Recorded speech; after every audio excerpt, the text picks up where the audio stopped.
Assalamualaikum warahmatullahi wabarakatuh. Perkenalkan, nama saya Nani Suryanti dari Prodi Perbankan Syariah Fakultas Syariah dan Hukum Unisnu Jepara. Di sini saya akan menerangkan penjelasan dari ekonomi mikro dan makro serta perbedaan ekonomi mikro dan makro dan contohnya. Pengertian ekonomi mikro dan makro. Ekonomi mikro adalah ekonomi yang dapat didefinisikan sebagai studi tentang perilaku pengambilan keputusan individu, perusahaan, dan rumah tangga sehubungan dengan alokasi sumber daya mereka. Dan ekonomi makro adalah studi holistik tentang struktur, kinerja, perilaku, dan proses pengambilan keputusan ekonomi di tingkat nasional atau teori ekonomi yang membahas permasalahan ekonomi yang dilihat secara keseluruhan atau dalam lingkup luar.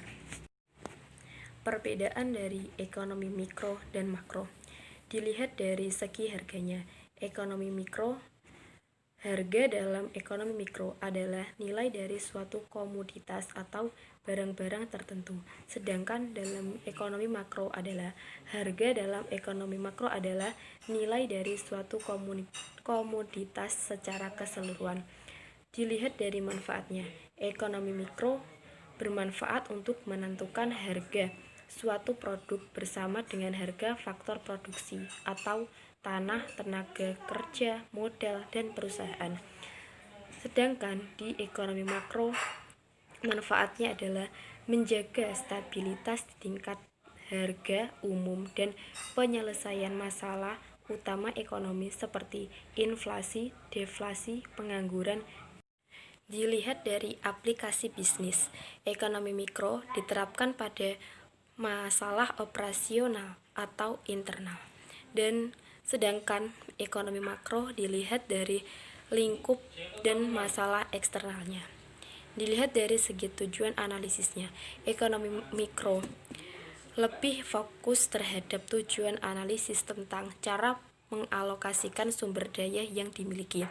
Sedangkan ekonomi makro lebih fokus terhadap tujuan analisis yang berisi tentang pengaruh kegiatan ekonomi yang dilaksanakan terhadap perekonomian yang terjadi secara keseluruhan.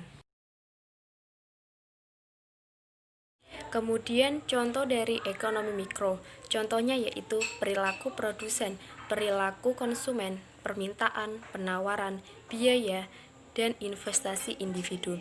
Sedangkan ekonomi makro contohnya tingkat pengangguran, pertumbuhan ekonomi, kesepakatan kerja, inflasi, deflasi, kebijakan ekonomi.